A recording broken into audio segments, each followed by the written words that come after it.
All right, let's dive right in.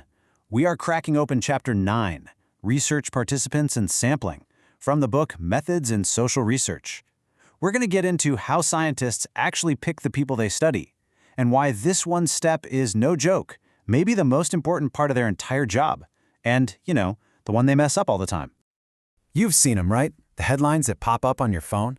Studies say eating chocolate for breakfast helps you lose weight. And you're thinking, really? Well, a lot of the time, the reason that science sounds kind of fishy is hidden in how they pick their people.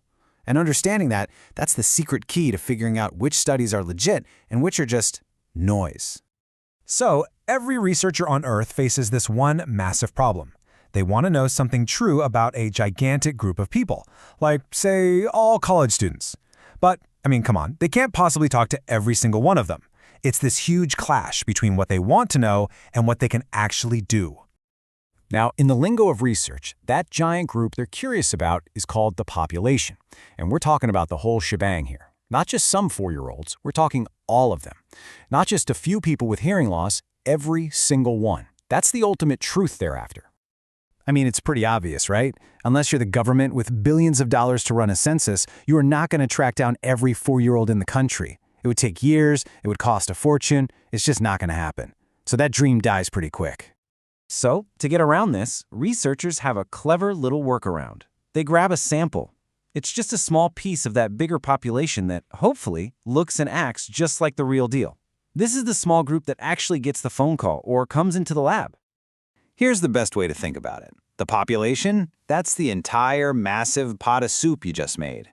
The sample, that's the one little spoonful you take to check the seasoning.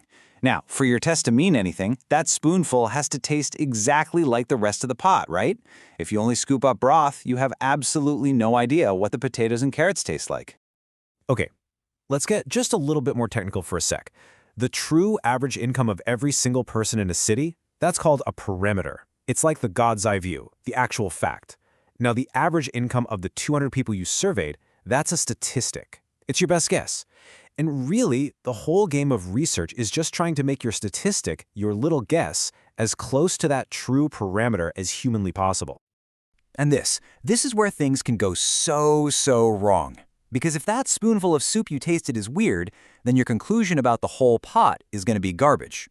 This is called bias, and it is the absolute #1 killer of good, trustworthy research. So let's talk about how easy it is to get a completely useless, biased sample. So the #1 easiest way to screw this up is using a sample of convenience. Like when a professor just uses their own psychology students for every single study. Are a bunch of 19-year-old psych majors really representative of all humanity? Probably not. Then there's volunteer bias. Think about online reviews. The only people who bother to reply are the ones who are either obsessed with the product or absolutely hate it. And a classic one, what if you only run your phone survey between 9 and 5 on weekdays? Well, you've just completely missed almost everyone who works a normal job. And at the end of the day, that's what bias is all about. It's when you rig the game right from the start. Some people have a way better chance of getting picked for your study than others. And when that happens, your sample isn't a miniature photo of the population anymore. It's more like one of those wacky funhouse mirrors. So, how do the pros avoid this trap? How do they actually fight back against bias? Well, they've got this whole playbook of techniques, and they're all designed to do one thing: give every single person in the population a fair shot. And the magic word that makes it all work? It's random. The absolute gold standard is something called simple random sampling. Just imagine you could take the name of every single person in the population, write each one on a slip of paper, and throw them all into a giant cosmic hat.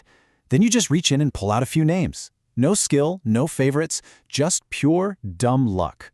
That's the idea. Everyone has the exact same chance of getting picked. So how does this actually play out in the real world?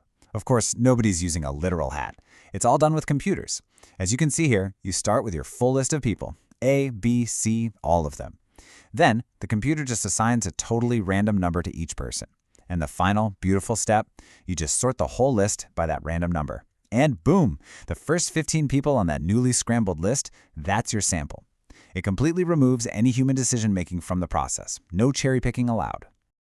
Now, that's not the only trick in the bag. Sometimes researchers use systematic sampling. They just randomly pick a starting point on a list and then grab, say, every 20th person after that. Or if they need to be sure their sample's demographics are right, like say 60% women and 40% men to match the population, they'll use stratified sampling.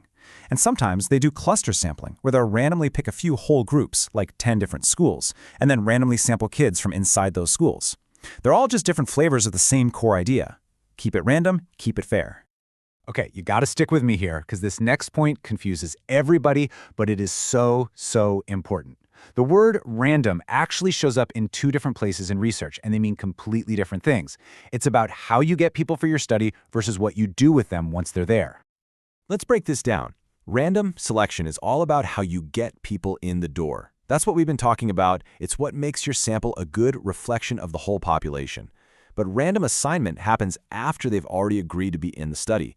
This is when you, say, flip a coin to decide who gets the new medicine and who gets the sugar pill. It's all about creating two groups that are basically identical. And here is a perfect picture of random assignment. See, the researchers already had their 30 people. They were already in the study. Then they used that same random number trick to sort them and split them up, putting the first 15 in Group A and the second 15 in Group B. This is what lets you say, hey, the only real difference between these two groups is the drug we gave them, which is totally critical for proving something actually works. Okay, now for the big one. The question everybody has. You see a study with like 50,000 people, and you think, whoa, that has to be legit. But does having a massive sample automatically make a study a good one? And the answer, maybe surprisingly, is a hard no. This might be the biggest myth we need to bust today. A giant sample does not and cannot fix a bad recipe. Here's the absolute bottom line. If your method is biased, say you only sample people from the richest neighborhood in town, it doesn't matter if you talk to 100 of them or 10,000 of them. Your sample is still biased. You haven't fixed the problem. You've just spent more time and money getting a bigger, useless sample. It is the definition of garbage in, garbage out. Now get this. The book talks about a hypothetical study where researchers needed to detect a really small difference between two groups. They did the math, and they figured out that they needed exactly 800 participants, 400 in each group. See, sample size isn't just about picking a big number that feels good. It's a precise calculation. So what actually goes into that math? Well, it's a few key things. First, how different are people to begin with? If everyone's pretty much the same on what you're measuring, you don't need that many people. Second, how big of an effect are you trying to find? If you're looking for a massive, obvious change, a small sample is fine. But to find a tiny, subtle effect, you need a much bigger group. And finally, how rare is the thing you're studying? I mean, if you're studying a super rare disease, you're obviously going to have to screen a ton of people just to find enough participants. Look, if there's only one thing you take away from all this, please let it be this. A small, carefully chosen, unbiased sample of 200 people is 1,000,000 times more powerful and more trustworthy than a huge, biased sample of 200,000. How you choose is so much more important than how many you choose. It is everything. So from now on, when you see that headline, when you read that article that says scientists discovered, I want you to stop for a second, and before you even get to the results, you now know the very first and most important question you need to ask yourself is, okay, but who exactly did they talk to, and how in the world did they pick them?